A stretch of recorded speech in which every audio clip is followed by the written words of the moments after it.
శుక్లాం భరధరం విష్ణుం శశివర్ణం చతుర్భుజం ప్రసన్నవదనం ధ్యాయే సర్వ విఘ్నోపశాంతయే. మీ అందరికీ తెలిసిందే ఇవాళ వినాయక చవితి, వినాయక చతుర్థి అని. అందరూ హిందువులందరూ, భారతదేశంలోనూ విదేశాల్లో ఉన్నటువంటి హిందువులందరూ ఈ వినాయక చవితిని ఎంతో భక్తి శ్రద్ధలతో జరుపుకుంటూ ఉంటారని మీ అందరికీ తెలిసిందే. పార్వతీ పరమేశ్వరుల తనయుడైనటువంటి విఘ్న వినాయకుడి పుట్టినరోజు ఇవాళ. అంటే ఖచ్చితంగా భాద్రపద మాసంలో శుక్ల చతుర్థి ఏదైతే ఉందో ఆ శుక్ల చతుర్థి శుభ సమయంలో, ఈ మధ్యాహ్న సమయంలో హస్త నక్షత్రం ఏదైతే ఉందో ఆ సమయంలో ఈ చవితి ఉత్సవాలు ప్రారంభమవుతాయి. ఆల్రెడీ ఈ యొక్క వినాయక చవితి ఉత్సవాలు ప్రారంభమయ్యాయని మీ అందరికీ తెలిసిందే. చూస్తున్నారు కదండి, మా ఇంట్లో విఘ్న వినాయకుడు, మూర్తి భవించిన విఘ్న వినాయకుడు ఇక్కడ కొలువుదీరి ఉన్నాడు. ఈ సందర్భంగా సాహిత్య టీవీ ప్రేక్షకుల కోసం వినాయకుడి కృపా కటాక్ష వీక్షణలు లభించాలని ఎలాగూ మీకు తెలిసిందే ఈ వినాయక చవితి రోజు పూజ చేసి ప్రార్థించి, అలాగే ఈ గణేశుడి యొక్క పూజా కల్పాన్ని ప్రతి ఒక్కరూ చదువుకుంటారు. అది చదివితే అంతా శుభప్రదంగా, ఫలప్రదంగా ఉంటుందని చెప్పేసి పెద్దలు మనకు చెబుతూ ఉంటారు. దాన్ని మనం ఆనవాయితీగా కొనసాగిస్తున్నాం. ఇప్పుడు మీ అందరి కోసం నేను గణేశుడి పూజా కల్పాన్ని చదివి వినిపిస్తాను. శ్రద్ధగా వినండి, వినాయకుడి యొక్క ఆశీస్సులు అందుకోండి. మీకంతా శుభమే జరుగుతుంది, మీ జీవితం ఆనంద నందనవనం అవుతుందని తెలియజేస్తూ నేనిప్పుడు ఈ యొక్క గణేశుని పూజా కల్పాన్ని మొదలు పెడతాను. సరేనా?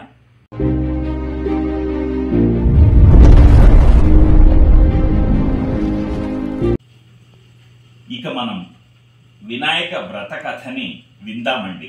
అంటే అందరికీ తెలిసిందే, కానీ ఈ వినాయక చవితి రోజు ఖచ్చితంగా ప్రతి ఒక్కరూ చదవాలి. చదివినా విన్నా పుణ్యం వస్తుంది అంటారు. మనం వ్రత కథని ప్రారంభిద్దాం.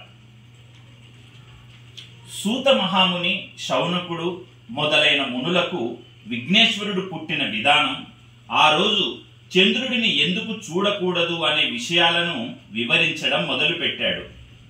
ఒకప్పుడు ఏనుగు రూపంలో ఉన్న గజాసురుడనే రాక్షసరాజు పరమశివుడి గురించి తీవ్ర తపస్సు చేయడం ప్రారంభించాడు. అతని తపస్సుకు మెచ్చి పరమశివుడు ప్రత్యక్షమై ఏదైనా వరం కోరుకోమన్నాడు. అప్పుడు గజాసురుడు, స్వామి, మీరు ఎప్పుడూ నా ఉదరం లోపలే ఉండాలి అని కోరుకున్నాడు. మహేశ్వరుడు అతని కోరిక తీర్చేందుకు గజాసురుడి పొట్టలోపలికి ప్రవేశించి అక్కడే ఉండసాగాడు. ఇదిలా ఉంటే కైలాసంలో ఉన్న పార్వతీదేవి భర్త జాడ తెలియక అన్ని చోట్ల వెతుకుతూ కొంతకాలానికి శివుడు గజాసురుడి పొట్టలో ఉన్నాడని తెలుస్తుంది. కానీ శివుడిని ఏ విధంగా బయటకు రప్పించాలో తెలియక ఎంతో బాధపడి చివరికి విష్ణుమూర్తిని ప్రార్థించి తన భర్త విషయం తనకు చెప్పింది. అంటే విష్ణుమూర్తికి పార్వతీదేవి చెప్పింది. ఓ మహానుభావ, అంటే ఎలా చెప్పిందంటే, ఓ మహానుభావ, పూర్వం భస్మాసురుడిని బారి నుంచి నా భర్తని కాపాడి నాకు ఇచ్చావు. ఇప్పుడు కూడా ఏదైనా ఉపాయం ఆలోచించు అని పార్వతి వలవల ఏడ్చిందన్నమాట. దానికి విష్ణుమూర్తి వెంటనే కరిగే హృదయం కదా, పార్వతికి ఈ విధంగా ఓదార్చాడు. వెంటనే పాపం ఓదారుస్తారు కదా ఎవరైనా, పైగా ఆడకూతురు ఏడిస్తే పెద్దవాళ్లకు ఎవరికైనా బాధ అనిపిస్తుంది కదా. ఓదార్చాడు. ఓదార్చిన తర్వాత ఏం చేశాడంటే, అప్పుడు శ్రీహరి, బ్రహ్మ మొదలైన దేవతలను పిలిచి గజాసురుని చంపేందుకు గంగిరెద్దులను ఆడించేవాడిగా వెళ్లడమే సరైనది అని నిర్ణయించారు. శివుడి వాహనం నందిని ఒక గంగిరెద్దుగా చేసి బ్రహ్మ మొదలైన దేవతల చేత తలకొక వాద్యం ఇచ్చాడు. తాను చిరుగంటలు సన్నాయి తీసుకొని గజాసురుడు ఉండే గజాసురపురం దగ్గరికి వెళ్ళాడు. అక్కడ గజాసురుడికి ఎదురుగా నందిని చక్కగా ఆడించారు. ఆ గంగిరెద్దు ఆట చూసి గజాసురుడు ఆనందం పొంది, మీకు ఏం కావాలో కోరుకోండి, నేను ఇస్తాను అని అన్నాడు. అప్పుడు శ్రీహరి, ఇది శివుడి వాహనం, శివుడిని వెతికేందుకే వచ్చింది కాబట్టి శివుడికి ఇవ్వు అని కోరాడు. ఆ మాటలకు నిర్ఘాంతపోయిన గజాసురుడు గంగిరెద్దులను ఆడించేందుకు వచ్చిన వాడు శ్రీహరి అని తెలుసుకొని తనకు చావు తప్పదని గ్రహించాడు. అప్పుడు తన పొట్టలోపల ఉన్న శివుడిని, నా శిరస్సు అందరికీ పూజనీయంగా ఉండాలి, నా చర్మం నువ్వు ధరించాలి అని కోరుకున్నాడు. తర్వాత తనను చంపేందుకు శ్రీహరికి అనుమతిచ్చాడు. నంది తన కొమ్ములతో గజాసురుడి పొట్ట చీల్చగా లోపలి నుంచి శివుడు బయటికి వచ్చాడు. హరి శివుడితో, చెడ్డవారికి ఇలాంటి వరాలు ఇవ్వకూడదు, ఇస్తే పాముకు పాలు పోసినట్టే అవుతుంది అని చెప్పాడు. తర్వాత బ్రహ్మ ఇతర దేవతలకు వీడ్కోలు పలికి తాను కూడా వైకుంఠానికి వెళ్ళిపోయాడు. శివుడు కైలాసానికి వెళ్ళిపోయాడు. ఇక వినాయకుడి పుట్టుక గురించి తెలుసుకుందాం. కైలాసంలో ఉన్న పార్వతీదేవి శివుడు వస్తున్నాడన్న వార్త విని తలస్నానం చేయాలని నిర్ణయించుకొని నలుగు పిండితో ఒక పిల్లవాడిని తయారు చేసింది. అతనికి ప్రాణం పోసి గుమ్మం ముందు కాపలా ఉంచింది. స్నానం చేసిన తర్వాత నగలతో అలంకరించుకొని శివుడి కోసం ఎదురు చూడడం మొదలుపెట్టింది. ఇదిలా ఉండగా శివుడు లోపలికి వస్తుండగా గుమ్మంలో ఉన్న పిల్లవాడు అడ్డగించాడు. కోపం తెచ్చుకున్న శివుడు త్రిశూలంతో ఆ బాలుడి కంఠం నరికాడు. లోపలికి వెళ్లిన శివుడికి పార్వతీదేవి ఎదురొచ్చి పూజించి కూర్చోబెట్టి మాట్లాడుతుండగా గుమ్మంలో ఉన్న బాలుడి ప్రసక్తి వచ్చింది. అప్పుడు శివుడు తాను చేసిన పనికి బాధపడి తాను తీసుకువచ్చిన గజాసురుడి శిరస్సును ఆ బాలుడికి అతికించి ప్రాణం పోశాడు. అతనికి గజాననుడు అనే పేరు పెట్టి పెంచుకోవడం ప్రారంభించారు. గజాననుడు కూడా భక్తితో తల్లిదండ్రులకు సేవలు చేయసాగాడు. అనింద్యుడు అనే ఎలుకను వాహనంగా చేసుకొని తిరగడం మొదలుపెట్టాడు. కొంతకాలానికి పార్వతీ పరమేశ్వరులకు కుమారస్వామి పుట్టాడు. అతను మహావీరుడు. నెమలి అతని వాహనం. ఇక విఘ్నేశాధిపత్యం గురించి మనం ఇప్పుడు తెలుసుకుందాం. ఒకరోజు దేవతలు, మునులు, మానవులు పరమేశ్వరుని సేవించి విఘ్నములకు ఒక అధిపతిని ఇవ్వండి అని కోరారు. తాను పెద్దవాడిని కాబట్టి ఆ నాయకత్వ పదవి తనకే ఉండాలని గజాననుడు కోరాడు. గజాననుడు పొట్టిగా ఉంటాడు, తగిన అర్హతలు లేవు కాబట్టి ఆధిపత్యం తనకే ఇవ్వాలని కుమారస్వామి తండ్రిని కోరాడు. శివుడు వారితో, మీలో ఎవరు 3 లోకాల్లోని పుణ్యనదుల్లో స్నానం చేసి ముందుగా నా దగ్గరికి వస్తారో వారికి ఆ ఆధిపత్యం ఇస్తాను అని చెప్పాడు. కుమారస్వామి తన నెమలి వాహనం మీద ఎక్కి వేగంగా ముల్లోకాలు తిరగడానికి వెళ్ళిపోయాడు. గజాననుడు బాధపడుతూ తండ్రి దగ్గరికి వెళ్ళి నమస్కరించి, అయ్యా, నా గురించి తెలిసి కూడా ఈ విధంగా చెప్పటం మీకు సరైనదా? మీ పాద సేవకుడిని, నా యందు దయచూపి తగిన ఉపాయం చెప్పండి అని వేడుకున్నాడు. అంతట శివుడు నారాయణ మంత్రం జపిస్తూ 3 సార్లు తల్లిదండ్రుల చుట్టూ ప్రదక్షిణ చెయ్యాలి, ఇది అన్ని తీర్థాలలో తిరిగిన స్నాన ఫలితాన్ని ఇస్తుంది అని చెప్పాడు. వినాయకుడు అదే విధంగా చేశాడు. ఆ మంత్ర ప్రభావం వల్ల గంగా నదిలో స్నానమాచరించేందుకు వెళ్లిన కుమారస్వామికి తనకంటే ముందుగానే గజాననుడు ఆ నదిలో స్నానమాడి తనకు ఎదురుగా వస్తున్నట్టు అనిపించింది. అతనికి 3,50,00,000 నదుల్లో కూడా తనకంటే ముందుగానే గజాననుడు స్నానం చేస్తున్నట్లు కనిపించారు. ఇది చూసి ఆశ్చర్యపోయి కైలాసానికి వెళ్లి తండ్రి దగ్గర ఉన్న అన్నను చూసి నమస్కరించి తన బలాన్ని తిట్టుకొని, తండ్రి, అన్నగారి మహిమ తెలియక ఆ విధంగా అన్నాను, క్షమించి ఆధిపత్యం అన్నగారికే ఇవ్వండి అని ప్రారంభించాడు. భాద్రపద శుద్ధ చతుర్థి రోజున పరమేశ్వరుడు గజాననుడికి విఘ్నాధిపత్యం ఇచ్చాడు. ఆ రోజు అన్ని దేశంల వాళ్ళు విఘ్నేశ్వరుడికి తన స్థాయిని బట్టి కుడుములు, మిగిలిన పిండి వంటలు, కొబ్బరికాయలు, పాలు, తేనె, అరటిపళ్ళు, పానకం, వడపప్పు మొదలైనవి సమర్పించి పూజించారు. విఘ్నేశ్వరుడు సంతోషపడి కుడుములు కొన్ని తిని కొన్ని తన వాహనమైన అనింద్రుడికి ఇచ్చి కొన్ని చేతిలో పట్టుకొని నిదానంగా సూర్యాస్తమయం అవుతుండగా కైలాసానికి వెళ్ళాడు. తల్లిదండ్రులకు నమస్కారం చెయ్యబోగా పొట్ట భూమికి తగిలింది. కానీ చేతులు మాత్రం భూమి మీద ఆనలేదు. అతి కష్టం మీద చేతులు ఆంచిన నమస్కారం మాత్రం చెయ్యలేకపోయాడు. ఈ విధంగా గణపతి కష్టాలు పడుతుండగా శివుడి తల మీద ఉన్న చంద్రుడు చూసి పగలబడి ఎగతాళిగా నవ్వాడు.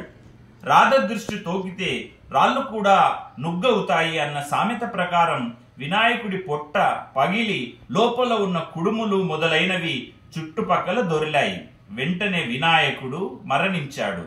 పార్వతి ఏడుస్తూ చంద్రుడిని చూసి, పాపాత్ముడా, నీ దిష్టి తగిలి నా కుమారుడు మరణించాడు, కాబట్టి నిన్ను చూసిన వాళ్ళు పాపాత్ములై నీలాప నిందలు పొందుతారు అని శపించింది పార్వతి చంద్రుణ్ణి. మరి ఋషిప్రత్నులకు నీలాప నిందలు ఏంటనేది మనం ఇప్పుడు చూద్దాం. అదే సమయంలో సప్త మహర్షులు యజ్ఞం చేస్తూ తమ భార్యలతో అగ్ని ప్రదక్షిణం చేస్తున్నారు. అగ్నిదేవుడు ఋషిపత్నులను చూసి మోహించి మహర్షులు తనను శపిస్తారేమో అనే భయంతో రోజు రోజుకు బలహీనంగా మారిపోవడం ప్రారంభించాడు.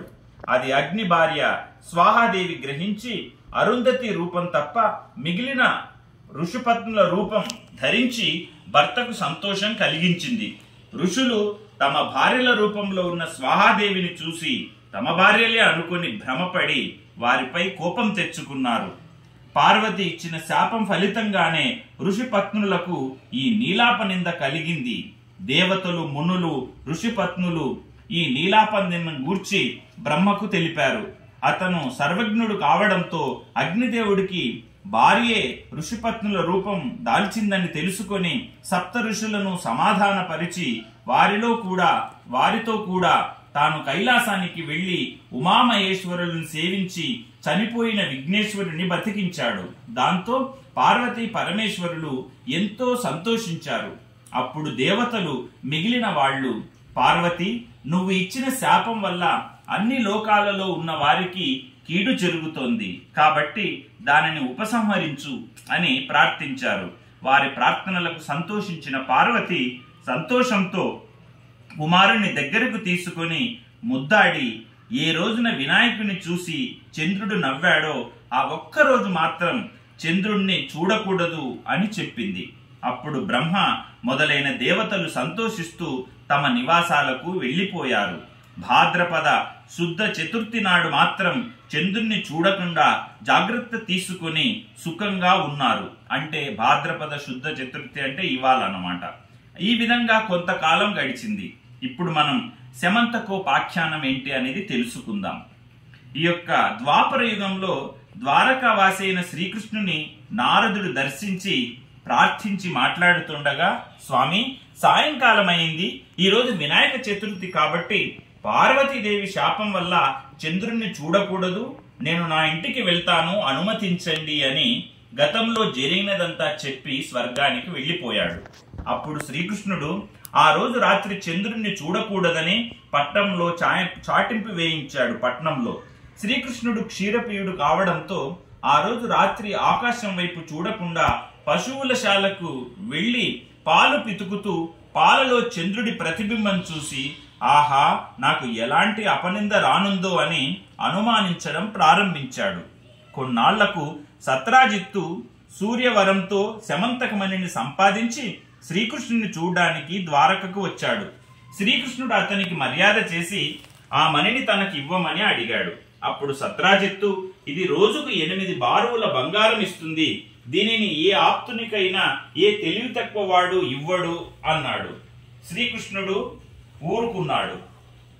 ఒకరోజు సత్రాజిత్తుని తమ్ముడు ప్రసేనుడు శమంతకమణిని కంఠానికి ధరించి వేటాడేందుకు అడవికి వెళ్ళగా అక్కడ ఒక సింహం ఆ మణిని మాంసం అనుకుని ప్రసేనుడిని చంపింది. ఆ సింహం ఆ మణిని తీసుకుపోతుండగా ఒక భల్లూకం ఆ సింహాన్ని చూసి ఆ మణిని తీసుకుని తాను ఉండే కొండ బిలానికి వెళ్లి తన కుమార్తె జాంబవతికి ఆట వస్తువుగా ఇచ్చింది. మరునాడు సత్రాజిత్తు తమ్ముని మృతి వార్త విని నేను ఆ మణిని ఇవ్వలేదని శ్రీకృష్ణుడు నా తమ్ముడిని చంపి రత్నం అపహరించాడు, తన పట్టణంలో చాటింపు వేయించాడు. శ్రీకృష్ణుడు అది విని ఆ రోజు పాలలో చంద్రుణ్ణి చూసినందువల్లే ఈ నింద వచ్చింది అని భావించి దానిని తొలగించుకునేందుకు బంధుమిత్రులతో కలిసి అరణ్యంలో వెతకగా ఒకచోట ప్రసేనుడి కళేబరం, సింహపు కాలిజాడలు, భల్లూకం కాలిజాడ కనిపించాయి. వాటిని అనుసరించి పోతూ ఒక పర్వత గుహ ద్వారంలో పర్యావారాన్ని వదిలి తానొక్కడే లోపలికి వెళ్లి అక్కడ ఉయ్యాలకు కట్టబడి ఉన్న మణిని తీసుకుని తిరిగి వస్తుండగా అది చూసి వింత మనిషి వచ్చాడు అంటూ జాంబవతి కేకలు వేసింది. ఇంతలో జాంబవంతుడు రోషంగా అక్కడికి వచ్చి అరుస్తూ గోళ్లతో గుచ్చుతూ శ్రీకృష్ణుడిపై యుద్ధం ప్రారంభించాడు. శ్రీకృష్ణుడు అతనికి కింద పడదోసి భీకర యుద్ధం ప్రారంభించారు. ఆ విధంగా మొత్తం 28 రోజులు పోట్లాడారు. చివరకు జాంబవంతుడు శక్తిహీనుడై తనతో పోట్లాటకు దిగినవాడు రావణ సంహారి అయిన శ్రీరామచంద్రుడేనని అర్థం చేసుకుని నమస్కరించి, దేవాది దేవా, ఆర్తజన రక్షక, నిన్ను త్రేతాయుగంలో రావణాది దుష్ట రాక్షసులను చంపేందుకు వచ్చిన శ్రీరాముడని అర్థం చేసుకున్నాను. అప్పుడు నన్ను మీరు ఒక వరం కోరుకోమన్నారు. నేను తెలివి తక్కువగా మీతో ద్వంద్వ యుద్ధం చేయాలని కోరుకున్నాను. త్వరలో అది జరుగుతుందని మీరు చెప్పారు. అది మొదలు మీ నామస్మరణ చేస్తూ అనేక యుగాలుగా గడుపుతూ వచ్చాను. మీరు ఇప్పుడు నా నివాసానికి వచ్చి నా కోరిక నెరవేర్చారు. నా శరీరం అంతా శిథిలమైంది, ప్రాణాలు త్వరలో పోనున్నాయి, జీవితేచ్ఛ నశించింది. నా అపచారం క్షమించి నన్ను కాపాడు, నీకంటే నాకు వేరే దిక్కు లేదు అంటూ ప్రార్థించాడు. అప్పుడు శ్రీకృష్ణుడు దయతో జాంబవంతుడిని తన చేతితో నిమిరి, జాంబవంత, శమంతకమణిని దొంగలించానని నాపై వచ్చిన అపనిందను తొలగించుకోవడం కోసమే వచ్చాను. కాబట్టి మణిని నాకు ఇవ్వు, నేను వెళ్ళిపోతాను అని చెప్పాడు. అప్పుడు జాంబవంతుడు శ్రీకృష్ణుడికి మణితో పాటు తన కుమార్తెను కూడా ఇచ్చాడు. తన ఆలస్యం వల్ల ఆందోళన చెందుతున్న బంధువులతో, సైన్యంతో, మణితో, జాంబవతితో కలిసి తన నగరానికి వెళ్ళాడు శ్రీకృష్ణుడు. సత్రాజిత్తును పిలిపించి అందరినీ పిలిచి జరిగినదంతా వివరించి మణిని ఇచ్చాడు. అప్పుడు సత్రాజిత్తు, అయ్యో, లేనిపోని నింద మోపి దోషానికి పాల్పడ్డాను అని విచారించాడు. మణితో పాటుగా తన కుమార్తె సత్యభామను కూడా ఇచ్చి తన తప్పు క్షమించమని వేడుకున్నాడు. శ్రీకృష్ణుడు ఒక శుభ ముహూర్తంలో జాంబవతి సత్యభామలను వివాహమాడాడు. అప్పుడు దేవతలు, మునులు శ్రీకృష్ణుని స్తుతించి, మీరు సమర్థులు కాబట్టి నీలాప నింద పోగొట్టుకున్నారు, మరి మాలాంటి వాళ్ళు ఏం చెయ్యగలరు అని ప్రార్థించారు. అప్పుడు శ్రీకృష్ణుడు భాద్రపద శుద్ధ చతుర్థి నాడు ప్రమాదవశాత్తు చంద్రుని దర్శనమైతే ఆ రోజు గణపతిని పూజించి శమంతకమని కథను విని పూజా కతువులు తలపై పూజాక్షతలు అంటే అక్షింతలు ఉంటాయి కదండి, తలపై వేసుకున్నట్లయితే నీలాప నిందలు పొందకుండా ఉంటారు అని చెప్పాడు. దాంతో దేవతలు, మునులు సంతోషించి తమ ఇళ్లకు వెళ్లిపోయారు. ప్రతి సంవత్సరం భాద్రపద శుద్ధ చతుర్థి నాడు దేవతలు, మహర్షులు, మానవులు మొదలగు వారు గణపతిని పూజించి తమ కోరికలు నెరవేర్చమని, ఆనందంగా ఉన్నారని శాపమోక్ష విధానము శౌనకాది మునులకు వివరించిన తర్వాత సూత మహాముని తన ఆశ్రమానికి వెళ్లిపోయాడు. విన్నారు కదా మిత్రులారా, ఇదండి వినాయకుడి పూజా కల్పం అంటే ఈ వ్రత కథ అన్నమాట. అంటే ఎన్ని రకాలుగా మనం చూసామో కదా ఇక్కడ దీనికి సంబంధించి. అందుకనే చంద్రుడిని చూడొద్దు, నీలాప నిందల పాలవుతారు అని చెబుతూ ఉంటారు. మరి ఒకవేళ అనుకోకుండా చూసినట్లయితే ఏం చేయాలి అంటే ఈ రోజు మనం గణపతిని ఆరాధించి, గణపతిని పూజించి ఆ యొక్క వ్రతకథ చదువుకుంటే మనకు చంద్రుణ్ణి చూసిన తాలూకు నీలాప నిందలన్నీ పోతాయి. ఎందుకంటే ఆదిదేవుడు విఘ్న వినాయకుడు.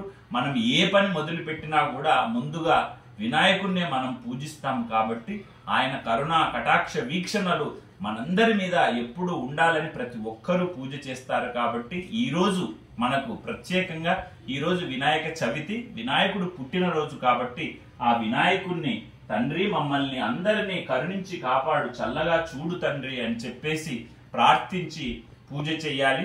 మీ అందరికీ తెలిసిందే, ఈ చతుర్థి నాడు ప్రారంభమైనటువంటి వినాయక చవితి ఉత్సవం 10 రోజులు ఉండి ముగింపు 11వ రోజు ఉంటుంది. ఆ 11వ రోజు వినాయకుడిని ఊరేగింపుగా తీసుకొని గంగలో నిమజ్జనం చేయడం. అప్పటికి మనకు ఈ వినాయకుడి ఉత్సవాలు ముగింపు దశకు చేరుకుంటాయి. అందుకని ఈ యొక్క వారం 10 రోజులు ఏవైతే ఉన్నాయో, ఈ 10-11 రోజులు ఎంతో ప్రత్యేకమైనవి, మరెంతో ప్రశస్తమైనవి. వినాయకుడిని మీరు పూజించి ఆయన కృపకు పాత్రులు కండి. ఆయన మనకు ఎన్నో మంచి శుభాలు చేకూర్చేలాగా, ఎన్నో జయాలు అనుకూలించేలాగా చేస్తాడని చెప్పేసి ఈ సందర్భంగా మీ అందరికీ తెలియజేస్తూ, మీకు అందరికీ మరొక్కసారికి ఈ యొక్క వినాయక చవితి పర్వదిన శుభాకాంక్షలు తెలియజేస్తూ, మీ అందరికీ మంచి జరగాలని, ఆయురారోగ్య ఐశ్వర్యాలు సిద్ధించాలని ఆ విఘ్న వినాయకుడిని మరొకసారి కోరుకుంటున్నాను. శుభం భూయాత్. Please watch, like, share and subscribe Sahitya TV.